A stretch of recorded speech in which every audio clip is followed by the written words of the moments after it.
Nestled in the heart of the historic district, the Maple Room was a place of quiet sophistication, polished mahogany tables, flickering candlelight, and soft jazz melodies.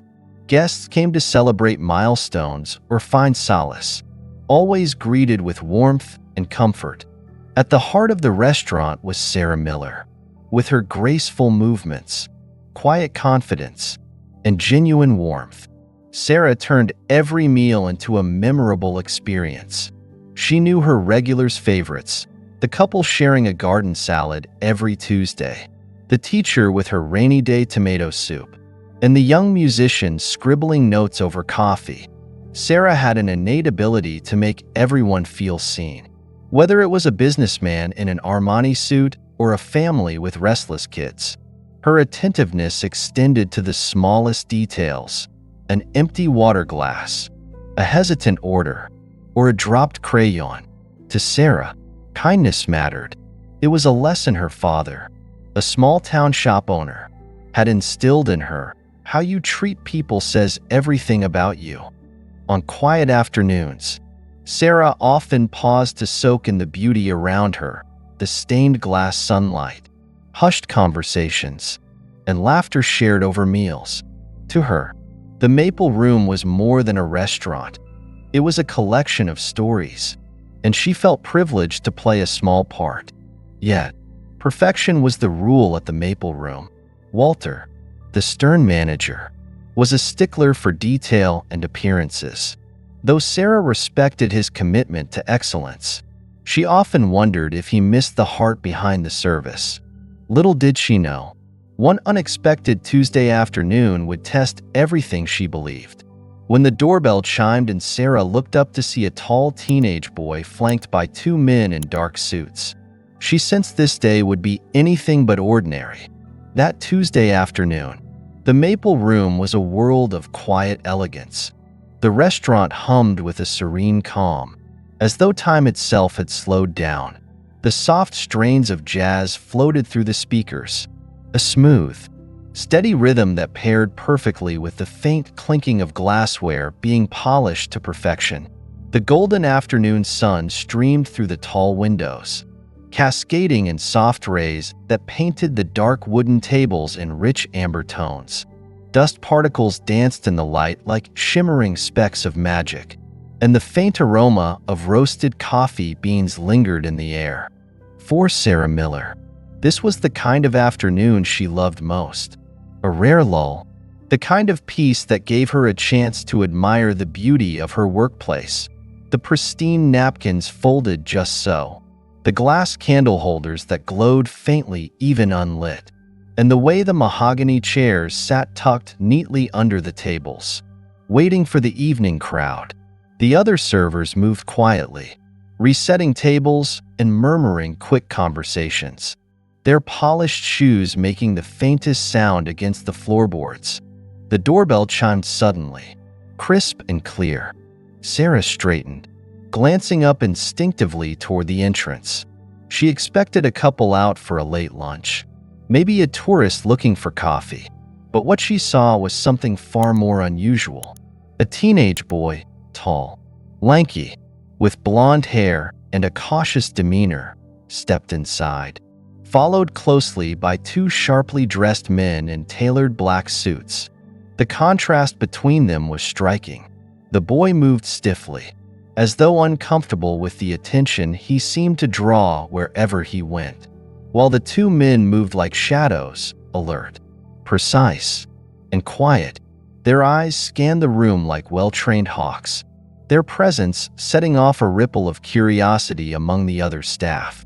Even the air seemed to shift as the door closed behind them, the faint click somehow louder than it should have been. Sarah's well-practiced professionalism kicked in immediately. No staring, no fuss. She smoothed her apron and stepped forward with the same calm, welcoming demeanor she always carried. "Welcome to the Maple Room," she said, her voice warm but measured. "A table for one, sir." The boy glanced at her briefly, his expression guarded but polite. He gave a quick nod before turning his gaze toward the tables by the window. "This way, "Please," Sarah said, gesturing with a practiced hand. She led him to the corner booth by the large window, where sunlight pooled like liquid gold onto the tablecloth. The two men hovered nearby, close enough to be within reach, but distant enough to give the teenager space. Sarah pulled out the chair carefully, allowing him to settle into the seat before handing him a menu. "Here's the menu. Take your time," she said, her tone light and easy. The boy's fingers moved across the edge of the menu as he glanced through it, his attention quick and almost absent. There was a quietness to him, a kind of stillness that didn't quite match his age. When he looked up, his voice was soft but steady. "A cheeseburger and a soda, please," he said, sounding as if he were used to ordering without much thought. Sarah nodded. "Right away, sir." Her response was practiced, professional, the same tone she'd use for any guest. As she turned to leave, she noticed the faint flicker of relief in the boy's face, as though he appreciated her unassuming approach. Her path to the kitchen was suddenly blocked by Walter. Walter was a man of precision, impeccably dressed, perpetually frowning, and obsessed with keeping the Maple Room's reputation flawless. His neatly combed hair seemed to mirror his strict, no-nonsense personality. With his arms crossed tightly over his chest, he was a wall of authority standing right in Sarah's way. "Do you know who that is?" Walter hissed under his breath, his sharp gaze flicking toward the booth by the window. Sarah blinked, unfazed. "Yes, sir," she replied evenly, though she didn't see why it mattered. "Is there something I should know?" Walter leaned in slightly, his voice dropping to a whisper, as if merely saying the name out loud would summon paparazzi. "That's Barron Trump, Donald Trump's son," he said, each word delivered like it held great weight. "Do you understand how important this is? Be careful, Sarah. Don't chat with him. Don't linger at the table. No unnecessary interactions. Just bring him his food and go. For heaven's sake, don't make us look bad." Sarah held Walter's gaze for a moment, a flicker of irritation bubbling beneath her calm exterior. "Understood," she said politely, though inside, she bristled at the idea. Why treat him differently? It wasn't like the boy had asked for any of this fuss. In Sarah's mind, every guest deserved the same care and attention. A human being was a human being, regardless of their last name. Walter didn't look convinced, but he stepped aside with a curt nod. Sarah moved past him into the kitchen, keeping her composure. Back at the booth, the teenager sat quietly, his bodyguards hovering a few feet away. Sarah noticed as she walked by again that the boy's gaze had drifted to the window.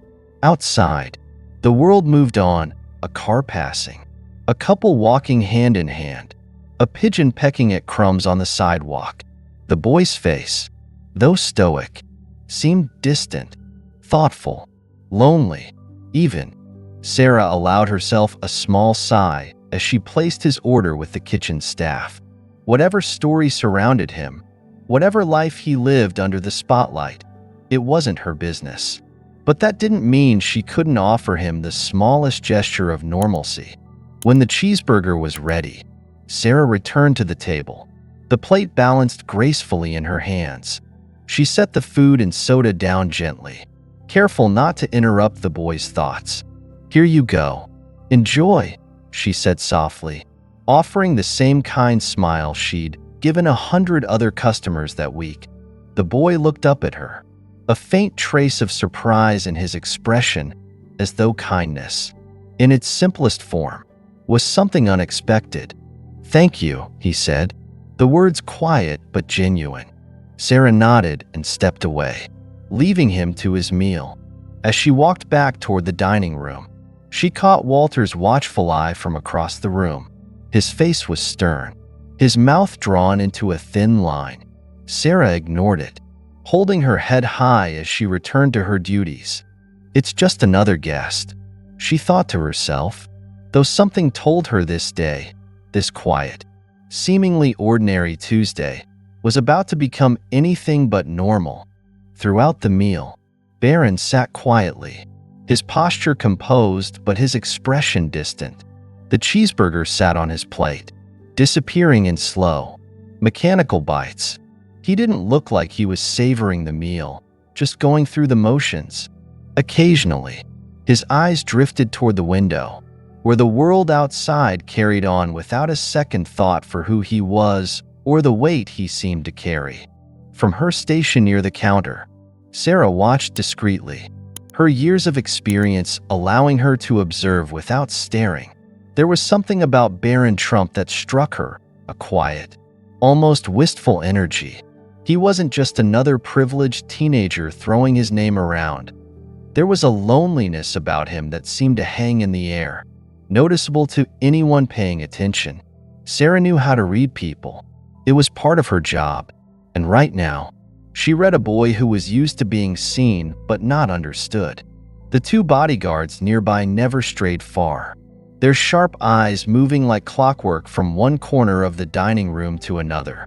Their presence was protective, professional, but to Sarah, it also felt heavy, like they were guarding more than just a person, but a bubble of isolation around him. What was it like to live in that shadow all the time? She wondered. When the meal was over, Barron quietly stood up. His movements were fluid, practiced, like someone who'd been taught to move without drawing too much attention. The bodyguards instantly fell into step behind him, creating a wall of precision as they headed toward the door. Sarah, from across the dining room, instinctively glanced at the table, and her sharp eyes caught it immediately. A brown leather wallet sat on the seat, unnoticed and forgotten. "Excuse me," she called out, her voice clear and steady, cutting through the otherwise quiet dining room. Heads turned subtly from the other tables, but Sarah didn't care. The boy needed his wallet. Barron stopped mid-step, turning to look at her, his expression momentarily caught off guard. The bodyguards tensed slightly, their gazes snapping towards Sarah as though evaluating a threat. But she ignored them, moving quickly but calmly.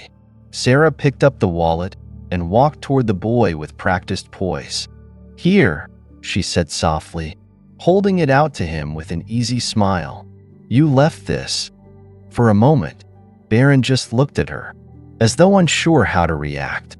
The surprise in his eyes lingered, as though small acts of kindness were somehow rare in his life.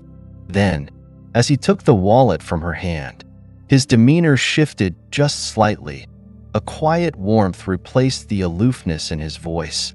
"Thank you," he said, his words soft but genuine. Sarah's smile deepened, though it remained gentle. "You're welcome. Have a great day." "Okay." Barron nodded faintly, clutching the wallet in his hand as though it carried more than just cash and cards. For a fleeting second, Sarah thought she saw something shift behind his calm exterior, an acknowledgement, perhaps, that someone had treated him like any other person. Then, just as quickly, he turned and left, the bodyguards ushering him out of the door with their usual quiet efficiency.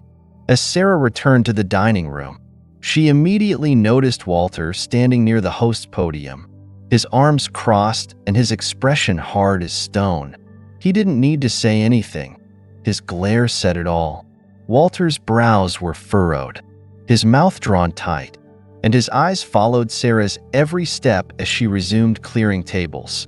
The tension in the room hung thick, like a summer storm waiting to break. Sarah did her best to ignore it, focusing on her tasks with calm efficiency. But Walter's presence never left her mind. She could feel him watching her, judging her. That evening, when the restaurant had emptied out, Walter summoned Sarah to his office. The small room felt colder than usual, the low hum of the fluorescent lights overhead casting stark shadows across the desk. Walter sat behind it, his fingers tapping rhythmically on the wood, a subtle show of irritation. "Close the door," he said curtly, not bothering to look up. Sarah obeyed, standing quietly in front of his desk with her hands clasped in front of her. "You're fired," Walter declared, his tone blunt and devoid of any emotion, as if he were announcing the weather. Sarah blinked, the words hitting her like a punch to the chest. "What? Why?" Walter finally looked up, his gaze cold and unyielding. "You broke protocol," he said, his voice sharp. "I specifically told you not to interact with the boy. And what did you do? You called out to him. You approached him. And you made a scene in my dining room. That is unacceptable behavior." Sarah stared at him, her shock quickly replaced by disbelief. "I returned his wallet," she said, struggling to keep her voice steady. "That's it. I did my job. I helped a guest." Walter's expression didn't soften. "You went against direct orders. And you know it. I don't care how small it seems to you. You compromised the atmosphere of this restaurant." Sarah's chest tightened as anger began to simmer beneath the surface. "Compromised the atmosphere?" she echoed, incredulous. "Walter, I didn't humiliate anyone. I didn't embarrass the restaurant. I returned something he left behind because it was the right thing to do." Walter stood abruptly, his chair scraping loudly against the floor. "Enough, Sarah," he snapped. "This isn't up for debate. Collect your things and leave." For a long moment, Sarah said nothing. She stood there, staring at the man who had just thrown away years of her hard work, her loyalty, and her care for the restaurant, all over something so insignificant. With a quiet exhale, Sarah finally nodded. "Fine," she said softly. There was no point in arguing with someone who couldn't see past his own rigid rules. She turned and walked out of the office, the door clicking shut behind her with a finality that made her heart ache. The dining room was empty now, the golden glow of the afternoon long replaced by the sterile glow of the overhead lights. As she gathered her things and slipped her coat on, Sarah felt the weight of it all pressing heavily on her shoulders, the injustice, the frustration, and the disbelief that such a small act of kindness could cost her everything. When she stepped out into the cool night air, the maple room behind her, Sarah paused for a moment and looked back. She had given so much of herself to this place. And now, just like that, it was over. But deep down, despite the hurt, Sarah knew one thing. She had done the right thing, and no manager, no misplaced rule, could ever take that from her. The next morning, Sarah sat in her tiny apartment, hunched over the small, slightly wobbly table that doubled as her desk. The apartment, though tidy, felt quieter than usual. Its pale walls and creaky floorboards seemed to echo her frustration. Sunlight peeked through half-closed blinds, falling across the open laptop screen in front of her. Rows of job listings blurred together, none of them quite right. Words like server wanted and entry-level hospitality filled her screen. But Sarah couldn't bring herself to click on any of them. Her years at the Maple Room had been more than just a job. They'd been her calling, her routine, her place in the world. Replacing that with a generic listing felt empty. She scrolled aimlessly, her heart sinking further with every new post. A cup of lukewarm coffee sat untouched at her elbow, and Sarah absent-mindedly traced her finger along the mug as she sighed. All this over something so small, she thought. Helping a kid retrieve his wallet shouldn't have cost her everything. She'd always believed doing the right thing mattered. That kindness was worth it, but now she wasn't so sure. Then her phone buzzed, vibrating loudly against the wooden table. The sudden noise made her jump. Sarah blinked and looked at the screen. An unfamiliar number lit up in bold black text. For a moment, she hesitated. It could be a telemarketer, or someone offering her a credit card she didn't need. But something told her to pick up. "Hello?" she answered, her voice soft, uncertain. There was a pause, a fraction of a second that felt strangely weighted. Then a deep, unmistakable voice filled her ear. "Is this Sarah Miller?" Sarah straightened in her chair, her brows pulling together in confusion. "Yes, this is Sarah. Who's calling?" The voice on the other end replied evenly. "This is Donald Trump." Her breath caught mid-inhale. For a second, Sarah thought she'd misheard him. Sorry. Did you say Donald Trump?" "Yes," the voice confirmed, calm and steady, as though the name carried no more weight than anyone else's. "My son Barron told me about what happened yesterday at the restaurant." Sarah froze, her mind spinning. Barron. She pictured the quiet teenager sitting alone at the table, his wallet forgotten, his thank you quiet but sincere. "He mentioned you helped him when he left his wallet behind," Trump continued, his tone matter-of-fact but with a tinge of admiration. "And then I heard you were fired because of it." Sarah swallowed, her voice barely above a whisper. That's true, sir." "Well, that's ridiculous," Trump said firmly, his voice cutting through her hesitation. "You were punished for doing the right thing. I can't stand by and let that happen to someone like you." Sarah sat perfectly still, the phone pressed to her ear as if afraid she'd wake up and realize this wasn't real. "Mr. Trump, I don't know what to say." Trump's tone softened just slightly, though it still carried the confidence of a man used to making decisions. "You seem like a good person, Sarah. Someone who treats people the way they deserve to be treated. That's rare. I need people like you on my team." Her mind whirled. Was this really happening? Was she somehow talking to the Donald Trump about a job offer? "I have a position for you at one of my hotels," Trump continued, as though it were already decided. "You name the role, and we'll make it happen." Sarah's heart pounded. She fumbled for words, her voice trembling as she spoke. I don't know what to say, sir. I don't even know what to think." There was a short pause, and then Trump replied with a hint of humor in his tone, as if sensing her disbelief. "Just say yes, Sarah. My assistant will reach out with the details later today. We'll get you sorted." Before Sarah could respond, before she could fully process what had just happened, the line clicked, and the call ended. She pulled the phone away from her ear and stared at the screen as the unfamiliar number disappeared from view. Her hand trembled slightly as she set the phone back on the table. For a long moment, Sarah sat there in stunned silence, replaying the conversation over and over again in her head. Donald Trump had just called her. He hadn't called to criticize her. He hadn't called to ask questions or demand explanations. He'd called to offer her a lifeline, a new opportunity. Sarah glanced back at her laptop, the uninspiring job listings still filling the screen, and let out a shaky breath. Somewhere deep in her chest, the weight she'd been carrying for the past 24 hours began to lift. For the first time since Walter had fired her, Sarah allowed herself to hope. Whatever lay ahead, it was clear that one small act of kindness had set something incredible in motion. Several days later, Sarah stood in the grand lobby of Trump International Hotel, and for a moment, she had to remind herself to breathe.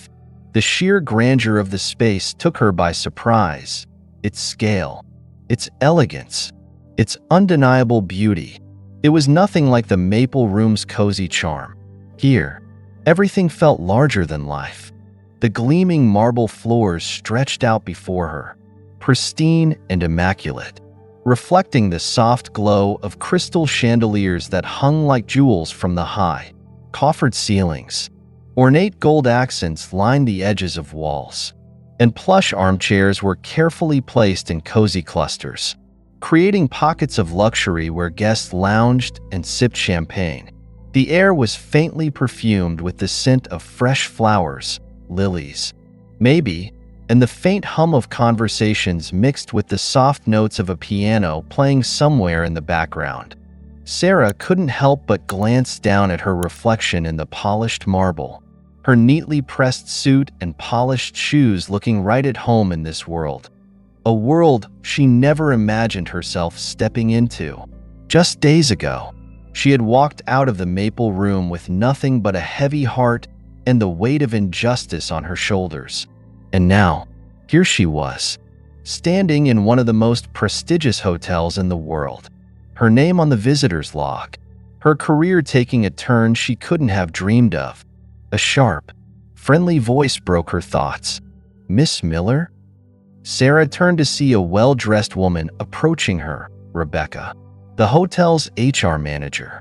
With her sleek black blazer and clipboard tucked under her arm, Rebecca exuded the same air of professionalism that surrounded the entire hotel.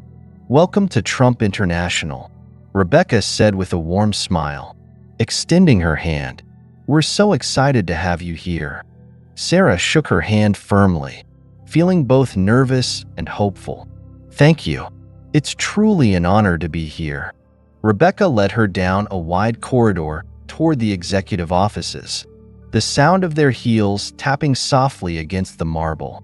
Along the way, Sarah couldn't help but take it all in, the staff moving briskly yet gracefully, the bellhops in their immaculate uniforms helping guests, the quiet hum of a place that operated like a well-oiled machine. Every detail was perfect, from the polished brass handles to the fresh flowers placed carefully on the marble counters. When they reached a set of glass panel doors, Rebecca turned to Sarah. "Mr. Trump spoke very highly of you," she said, her tone sincere. "Your experience, your work ethic, your ability to connect with people, it's exactly what we're looking for in our guest relations department." Sarah felt a warmth rise in her chest at those words.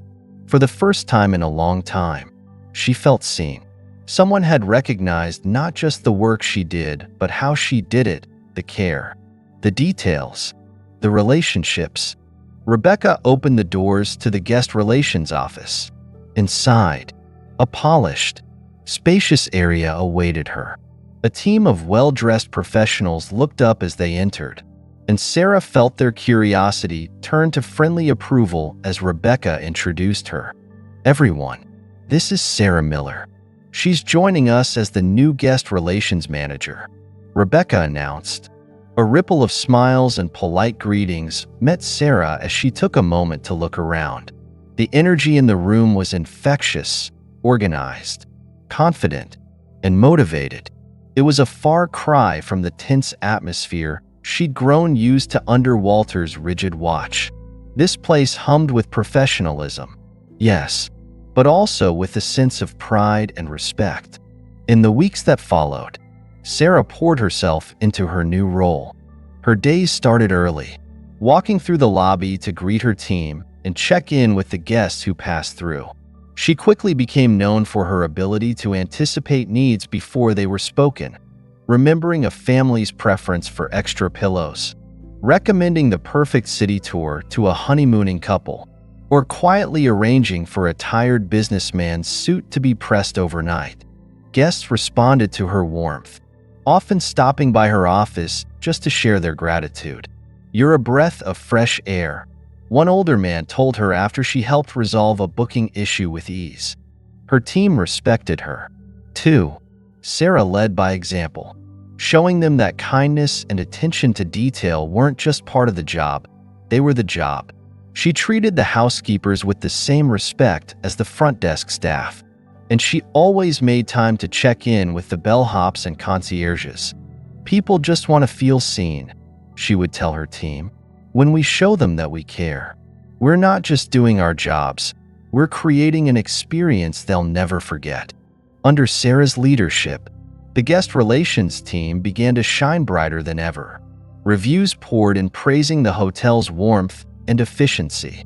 A manager's quiet compliment here, a handwritten thank you note from a guest there, all reminded Sarah that she was exactly where she was meant to be. One day, as Sarah stood in the center of the grand lobby, watching the way the sunlight played off the chandelier's dangling crystals, she felt a sense of peace wash over her. She had built her career on simple, genuine principles, treating people with care and dignity, no matter who they were. And now, in this glittering, golden space, she finally felt valued. It was a far cry from the small, familiar dining room of the Maple Room. Yet it wasn't so different. Really, at the heart of it all were people who just wanted to be seen, to be heard, to feel important. Sarah smiled to herself as she straightened the lapel of her blazer and greeted another guest with her signature warmth. This was her place now. This was her new beginning.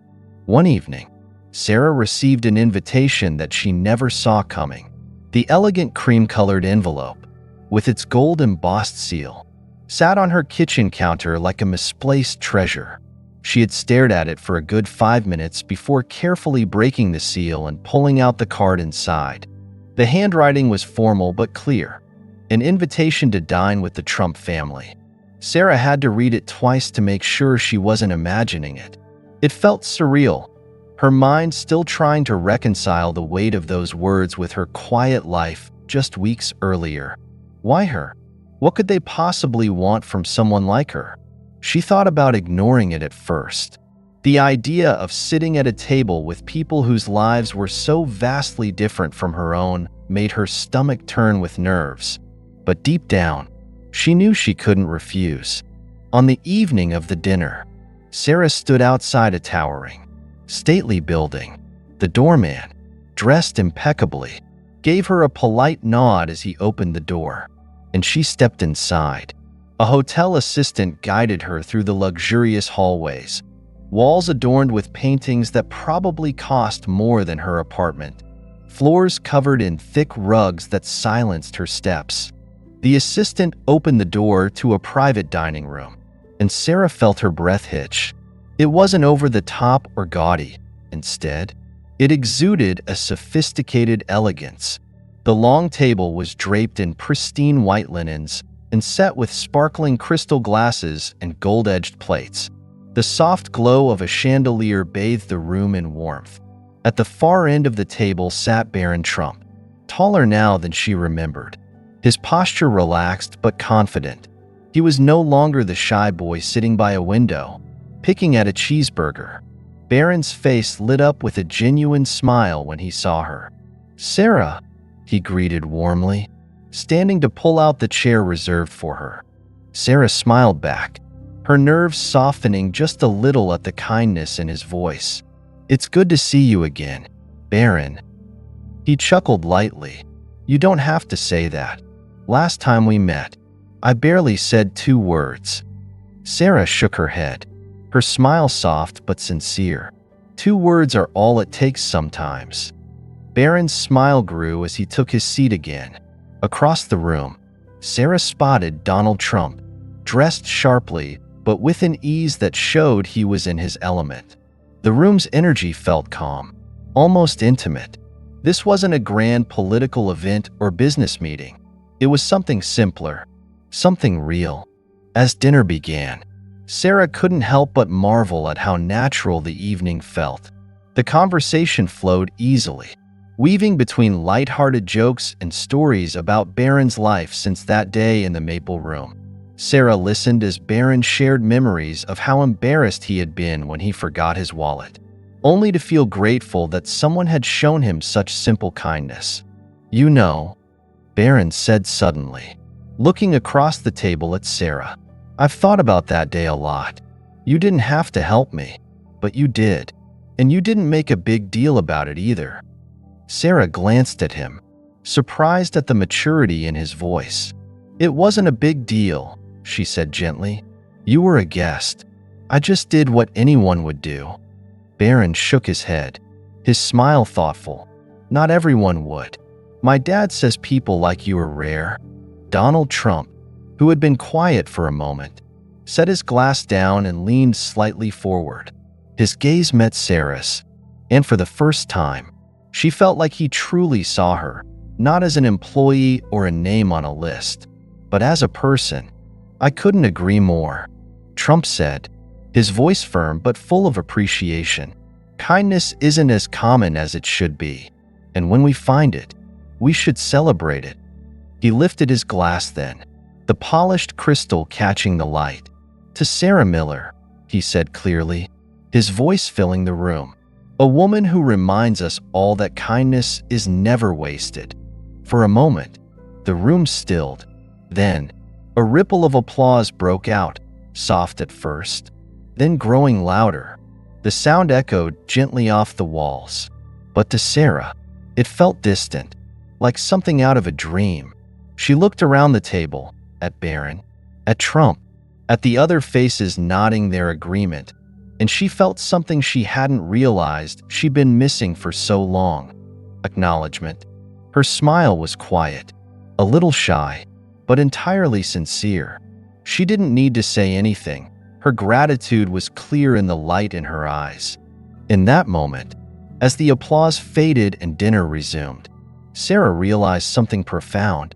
That single, seemingly insignificant moment at the Maple Room, calling out to return a forgotten wallet, had been the start of a path she never could have imagined.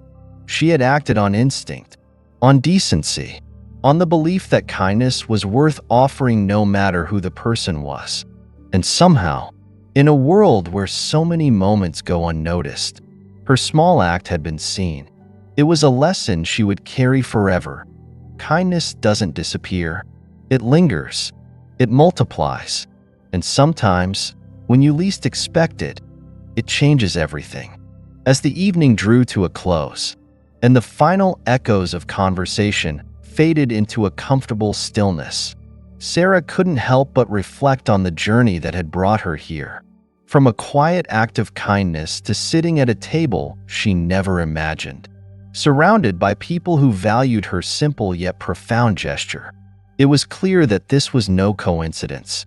The words, "kindness is never wasted," reverberated in her heart, not just as a compliment but as a truth, an eternal principle that reminded her of something far greater than herself. God's hand had been at work all along. As she looked toward Barron and Mr. Trump, who had treated her with such respect, she realized this wasn't about recognition or reward. It was about living out what she had always believed. Do everything in love. 1 Corinthians 16 verse 14. Even the smallest action, when done with love and sincerity, carries the weight of something divine. A soft voice seemed to whisper in her soul, reminding her of the promise. Let us not become weary in doing good, for at the proper time we will reap a harvest if we do not give up. Galatians 6 verse 9. Her story was living proof of that harvest. What began as a simple act of integrity, a choice to do right when no one else would have blamed her for ignoring it, had blossomed into a life-changing moment. As she left the room that night, Sarah held her head high, knowing that her journey had been guided by faith, by goodness, and by grace. She whispered a quiet prayer of gratitude, her heart full of peace. May God bless you for every small kindness, for every act done in love, and for every choice to do right when it's easier to do nothing. May your efforts multiply and your harvest come in ways greater than you can imagine. For with Him, no good deed goes unseen, and no act of love is ever forgotten. Amen.